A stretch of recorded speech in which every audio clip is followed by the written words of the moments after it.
Bismillahirrahmanirrahim. Alhamdulillahirabbil alamin. Allahumma sholli ala sayyidina Muhammad wa ala ali sayyidina Muhammad. Assalamualaikum warahmatullahi wabarakatuh. Halo teman-teman, apa kabar semua? Semoga teman-teman selalu dalam lindungan Allah Subhanahu wa taala. Amin.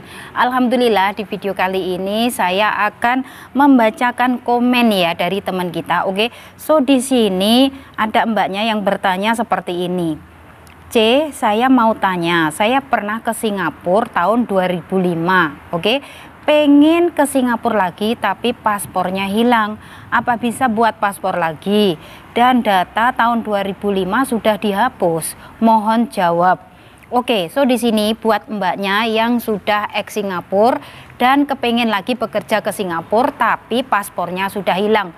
Mbaknya bisa proses lagi di PT yang sama, atau bahkan misalkan mbaknya kepengen proses lagi masuk ke PT tapi lain PT ataupun beda PT, itu bisa ya mbak ya. Tapi di sini syaratnya kalian harus benar-benar ingat ya mengenai biodata kalian. Biasanya kan ada yang misalkan ya tahunnya itu dituakan atau dimudahkan. Nah seperti itu kalian harus ingat ya. Jadi tentang kelahiran kalian, misalkan tahun 80, nah itu kalian harus ingat ya. Tentang nama kalian, itu biasanya kan ada namanya yang diganti, ada juga yang memakai nama aslinya ya, seperti itu. Oke, jadi di sini sangatlah penting sekali buat teman-teman semuanya. Misalkan ya kalian sudah pulang ke Indonesia dan berpikiran nggak maulah jadi TKW lagi, akan tetapi ya mungkin 4 tahun ke depan, mungkin 5 tahun ke depan ya, yang namanya kehidupan di sini kita masih butuh yang namanya kebutuhan ya. Namanya orang hidup masih perlu banyak sekali kebutuhannya ya mbak ya. Misalkan ya anak semakin besar, misalkan nih ya yang namanya kita berumah tangga ya. Di sini ada juga yang namanya mungkin ya pisah dengan suaminya, atau mungkin ada masalah dengan keluarga dan akhirnya kepengen yang namanya bekerja lagi ke luar negeri mengadu nasib, pengen yang namanya memperbaiki perekonomian keluarga. Nah untuk itu buat kalian semuanya di sini, misalkan kalian sudah ex Singapura atau ex Hong Kong ataupun ex Taiwan atau ex Malaysia, ex Arab Saudi, mungkin kalian punya paspor ya, itu harap disimpan baik-baik paspornya, karena kita sendiri nggak tahu ke depannya apakah kita itu masih kepengen kerja ke luar negeri lagi atau tidak ya. Karena yang namanya kita ya masih hidup itu sudah pasti loh mbak ya, orang hidup itu banyak sekali kebutuhannya, apalagi ya kalau sudah punya anak. Anaknya mungkin sudah 2 atau 3, semakin banyak lagi kebutuhannya. Benar apa enggak ya? Jadi di sini buat kalian semua, mungkin kalian sudah berpikiran mentok banget, kepengen yang namanya bekerja lagi ke luar negeri mengadu nasib, kepengen yang namanya mumpung masih muda lah, mumpung masih laku, mumpung tenaga masih kuat, aku pengen lah yang namanya bekerja lagi ke Singapura. Nah untuk itu di sini buat teman-teman semuanya ya, kalian bisa yang namanya minta tolong sama PT ya. Mungkin kalian proses dari PT yang lain ya, mungkin enggak dari PT yang dulu bisa, asalkan kalian ingat data-data kalian tuh, ingat ya, dari nama, dari tahun, tanggal lahir ya, terus alamat kalian itu benar-benar harus ingat ya. Jadi di sini kalian itu bisa dicek, dari data itu harus benar-benar sama. Yang namanya data itu nggak boleh digonta-ganti ya mbak ya, karena itu kan sudah masuk ke dalam sebuah laporan di MOM seperti itu. Jadi misalkan kalau nama kalian itu sudah ketemu, biodatanya sudah ketemu, jadi itu mempercepat proses kalian. Oke, tapi misalkan data kalian itu yang dulu dengan yang saat ini itu benar-benar berbeda, itu bikin membuat prosesnya semakin lambat. Karena apa? Di sini yang namanya biodata nggak bisa dipalsukan, nggak bisa bikin nama 2 ataupun 3 biodata, itu nggak bisa, harus 1 biodata ya. Sebenarnya kalau soal nama itu masih bisa dipalsukan, akan tetapi tentang tanggal lahir, tahun, kalau kalian kepengen merubah semuanya, jadi di sini kalian harus cari lagi ijazah baru, akte baru, KTP baru, semuanya harus serba baru, seperti itu ya mbak ya. Jadi itu benar-benar bikin kalian makin susah lagi ya. Jadi di sini buat teman-teman semuanya yang saat ini mungkin lah ya saya cuman mengutarakan isi hati saya, mungkin sudah benar-benar kepepet dengan masalah ekonomi yang ada di Indonesia dan sudah bingung mau kerja apa kayak gitu, sedangkan kebutuhan semakin hari semakin banyak, anak semakin besar, banyak sekali kebutuhannya ya, untuk nantinya sekolah, untuk nantinya belum yang lain-lainnya, apalagi kalau sudah hidup berada di lingkungan masyarakat, sudah pasti harus ada yang namanya arisan ya, terus nanti ada lagi sumbangan, belum lagi iuran listrik, belum lagi untuk bayar wifi, belum lagi untuk kebutuhan yang lainnya, semuanya butuh uang ya. Jadi di sini saran dari saya, mbaknya bisa minta tolong sama pihak sponsor ya. Semoga saja sponsornya mau membantu mbak. Kalau misalkan mbaknya benar-benar ada niat ya, minta tolong sama sponsor. Tapi di sini buat kalian semua ya yang sedang proses saat ini ada di PT, saran dari saya sebelum terbang mbak, yang namanya uang pesangon dari sponsor itu harus diminta ya. Jangan sampai benar-benar kepepet kayak itu, maksudnya mepet ya, mepet bukan kepepet. Jangan sampai mepet waktunya baru kalian minta ya. Namanya orang kan kita bukannya suudon, bukannya berprasangka buruk, tapi alangkah baiknya ya yang namanya uang pesangon itu diminta setelah hasil medikalnya fit ya, karena setelah hasil medikal dinyatakan fit itu benar-benar kita itu bisa mengikuti proses yang ada di PT tersebut. Jadi di sini misalkan kalian ngomong sama sponsor, Pak saya minta uang pesangon saya sekarang atau ya kapan aja, pokoknya nggak usah lama-lama, karena ya kalian bisa bikin alasan untuk anak lah atau untuk ibu yang ada di rumah lah kayak gitu teman-teman. Jadi di sini biar sponsor itu ngasih uang pesangon ke kalian, karena kemarin ada yang komen ya di YouTube ini ngomongnya seperti ini komen dari pihak sang suami ya. Kebangetan sekali, uang pesangon istri saya itu nggak dikasihkan sama sponsor. Berarti dari sini kan sudah pasti uang pesangonnya itu dimakan sama sponsor ya. Sebenarnya kalau orang ya mau menipu calon TKW atau mbak TKW yang ingin proses ke Singapura itu benar-benar nggak berkah ya. Karena di sini barang apapun yang hasilnya dari menipu orang ya, barang apapun yang hasilnya itu benar-benar nggak halal, itu benar-benar nggak berkah, nggak bawa berkah untuk keluarga dan juga nggak barokah ya.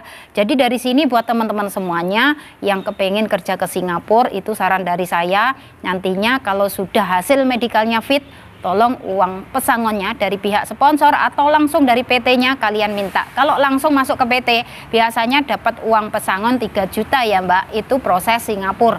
Tapi lain PT juga uang pesangonnya, ada yang ngasih cuman 2,5 juta, 2 juta itu ada ya, tergantung dari PT yang kalian proses. Oke, so setelah itu nantinya kalian numpang proses di situ, kalian akan dikasih ilmu yang benar-benar bermanfaat buat kalian pastinya ya, tentang bahasa Inggris ya, tentang tata cara kerja di Singapura. Nah sudah itu kalian nanti setelah itu kan sudah mau hari H terbang ke Singapura.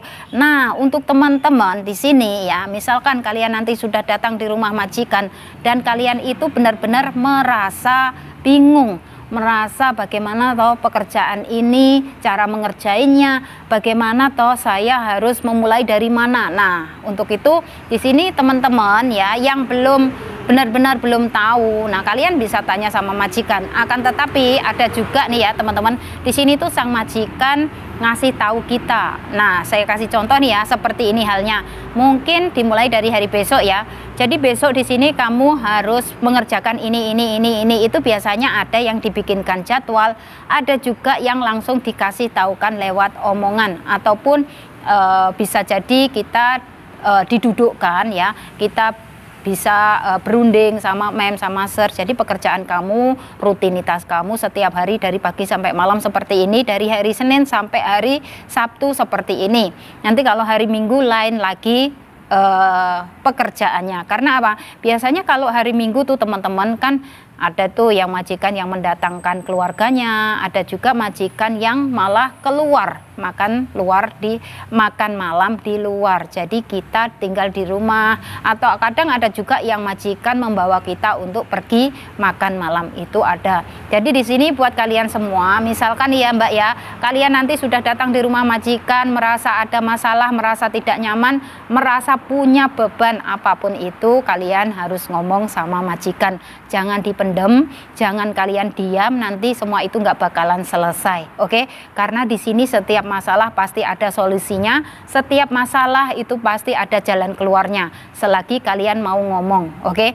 Dan di sini buat teman-teman semuanya, kalian nanti kan masih dalam masa potongan gaji itu ya, kalian masih terima sisa potongannya. Dan di sini untuk sisa potongan Mbak itu berbeda-beda. Ada yang $50, ada yang 70, ada yang mendapat sisa potongan 100, ya itu nggak sama. Kenapa Mbak Asih kok bisa nggak sama? Ya tergantung dari agent ya, karena di sini beda agent, beda ngasih potongan sisa sama kita ya. Jadi kita ya terima aja, ada sisa potongan alhamdulillah daripada ngamplo alias kosong ya. Karena di sini kemarin ada juga yang komen, Mbak, saya itu masih dalam masa potongan gaji, tapi di sini saya nggak ada sisanya sama sekali.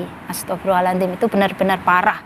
Udah gajinya benar-benar ya standar sih ya, gajinya 550 kayak gitu, terus tapi ada liburannya 1 bulan 1 kali, tapi kok kebangetan ya, nggak ada sisa potongan.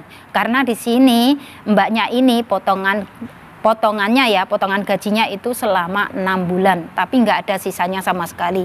Jadi dari sini ya, buat kalian semuanya, misalkan kalian nanti ada sisa potongannya dan kalian kepengen yang namanya transfer ataupun kirim uang ke keluarga yang ada di Indonesia, itu kalian bisa minta tolong sama majikan ya Mbak ya.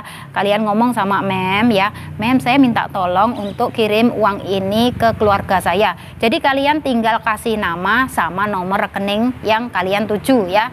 Setelah itu di sini saya sarankan kalian jangan sampai lupa yang namanya minta tanda bukti ataupun bisa dibilang nota ataupun resit pengiriman ya Mbak ya, karena itu sangatlah penting.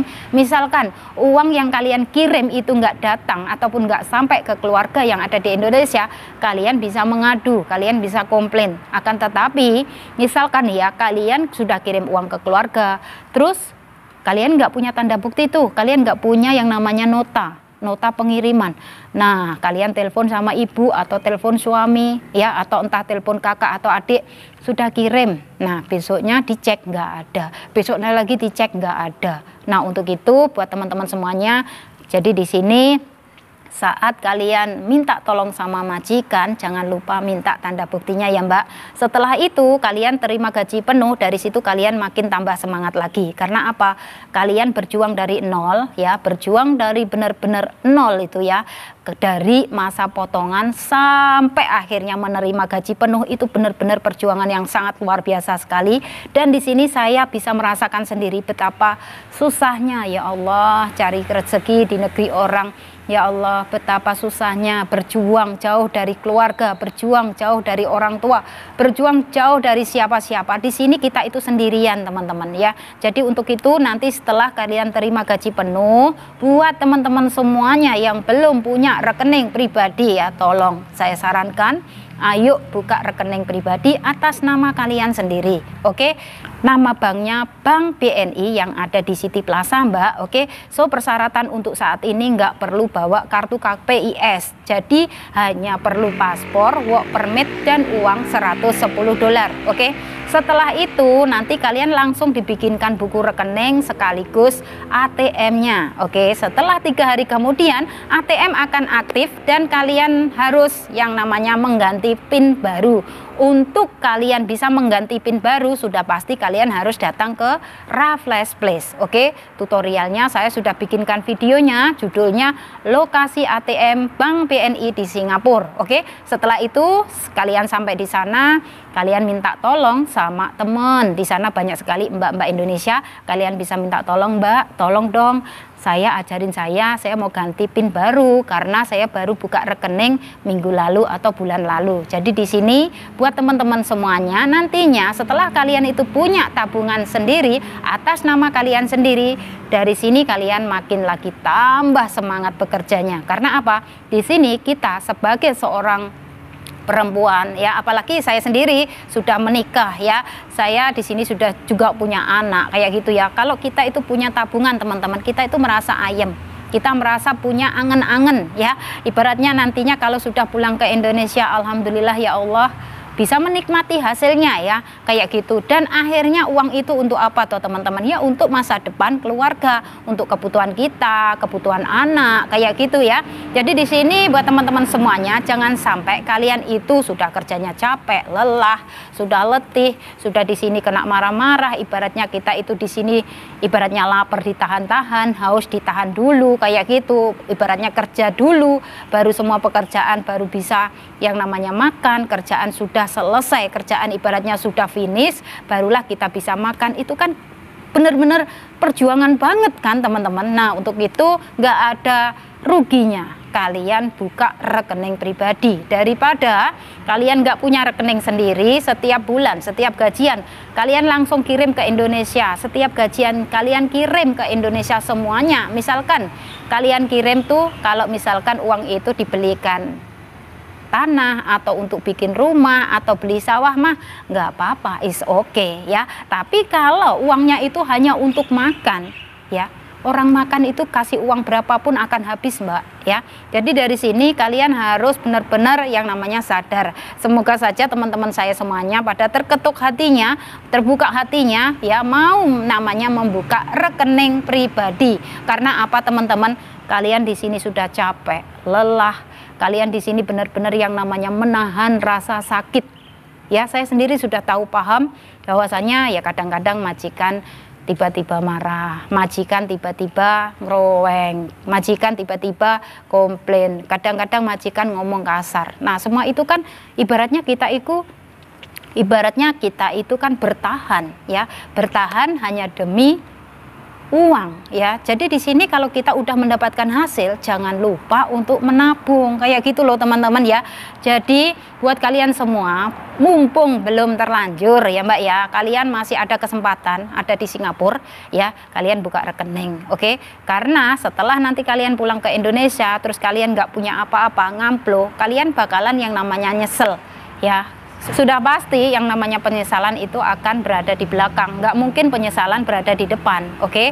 So jadi di sini buat teman-teman saya semuanya, saya di sini selalu mengajak kalian ya, untuk kebaikan kalian sendiri teman-teman, bukan untuk saya ya. Saya di sini hanya ngasih support, ngasih semangat agar kalian semuanya bekerja di luar negeri ini nggak ada yang sia-sia, oke? Dan di sini misalkan ya buat teman-teman semuanya ada liburan dan kalian bingung mau liburan kemana, oke? Kalian bisa datang langsung ke City Plaza ataupun ke Paya Lebar. Itu adalah tempatnya mbak-mbak TKW Indonesia yang pada liburan nongkrong di sana, pokoknya ngerumpi di sana, shopping di sana. Tapi ada juga tuh ya yang pergi ke Sentosa, Marina, ada juga yang pergi ke lain-lain tempat ya, sesuai hati mereka ya. Karena di sini kan yang namanya kita liburan udah pasti pada janjian lah ya, yang punya teman ya. Kalau saya pribadi mah saya nggak ada janjian sama siapa-siapa. Saya di sini kalau libur ya sendiri, nanti pulang ya sendiri, kayak gitu teman-teman. Saya di sini memang orangnya nggak suka yang namanya janjian, nanti besok kita ketemuan di sini, besok kita ketemuan di sini, nggak ada. Saya selalu kemana-mana sendirian, oke? So buat kalian semua yang kepengen yang namanya kirim uang, itu bagaimana caranya? Ada banyak sekali jasa-jasa pengiriman uang di City Plaza ya mbak ya. Itu kalian hanya bawa permit saja, oke? Persyaratannya bawa permit dan juga uang pastinya ya. Saat ini, hari ini ya, ini minggu tanggal berapa ya? Minggu tanggal 5, oke. Tanggal 5 November hari ini kursnya per $1 itu adalah 11.500 berapa ya tadi? 565 ya. Dan kurs hari ini per dolarnya adalah 11.560 ya. Jadi dari sini kalian bisa mengalihkan sendiri. Misalkan gaji kalian itu 550 dikali 11.560 hasilnya berapa, nanti akan saya bantu untuk ketikan di bawah ya. Oke, so di sini kalian nanti bisa lebih semangat. Misalkan kalian bekerja di Indonesia ya Mbak ya, mau sampai kapan kalian akan mungkin kepengen cita-cita punya rumah, kalian kepengen cita-citanya kepengen banget yang namanya buka usaha sembako atau entah apalah usaha apalah ya kayak gitu. Tapi kalau nggak ada modal, bagaimana mau memulainya itu bagaimana? Kalau bisa jangan sampai yang namanya buat teman-teman saya semuanya kepengen memulai usaha, modalnya itu hasil dari ngeriba, hasil dari hutang yang beranak ya, itu benar-benar dosa teman-teman ya, dilarang. Dan misalkan kalian usahanya itu lancar tapi nanti ya kalian bakalan merasa benar-benar akhirnya menjadi bangkrut. Karena apa? Ya itu tadi, modalnya aja dari uang haram. Ibaratnya ini riba, ini benar-benar dilarang teman-teman ya. Kalau bisa misalkan kalian kepengen buka usaha kayak gitu ya, ya cari modalnya itu jangan dari pinjaman yang riba kayak gitu ya. Jadi ibaratnya ya kita bekerja dulu, kalau udah punya modal barulah buka usaha. Jadi dari hasil keringat kita sendiri kayak gitu ya teman-teman. Misalkan kalian mau ngutang ya kayak gitu, tapi kan ada tuh yang nggak ada bunganya, itu boleh. Tapi kalau ada bunganya itu jangan sampai. Itu yang akan membuat kita menjadi lebih jatuh parah. Akhirnya apa? Tutup lubang gali lubang, tutup lubang gali lubang, dan akhirnya kalian sendiri yang akhirnya menjadi mati berdiri ya. Kalau bisa jangan sampai, naudzubillah. Oke, so di sini buat kalian semua yang masih benar-benar masih muda, masih kuat tenaga, masih sehat ya, kalian masih punya peluang untuk bekerja ke luar negeri, ayo bekerja ke luar negeri mumpung masih ada kesempatan ya. Karena kalau kalian benar-benar sudah umur 40 ke atas ya itu bisa, masih bisa proses kerja ke Singapura. Tapi rada-rada susah Mbak ya, karena di sini majikan lebih memilih pembantu yang masih muda-muda ya, sekitar umur 23 hingga 35 tahun kayak gitu. Tapi ada juga yang memilih punya pembantu sekitar 35 tahun ke atas ya, tergantung dari keinginan sang majikan. Oke teman-teman, semoga saja sharing dari saya ini bisa bermanfaat dan bisa memotivasi buat kalian semuanya. Dan nggak lupa juga di sini saya selalu memberikan support serta dukungan buat teman-teman semuanya. Semoga diberikan kelancaran, kemudahan, semoga dipertemukan dengan keluarga majikan yang baik. Semoga bisa finish kontrak dalam waktu 2 tahun. Syukur-syukur kalau mau tambah lagi, amin. Oke, dan saya akhiri sampai di sini. Akhir kata, wassalamualaikum warahmatullahi wabarakatuh. See you on my next video. Bye bye.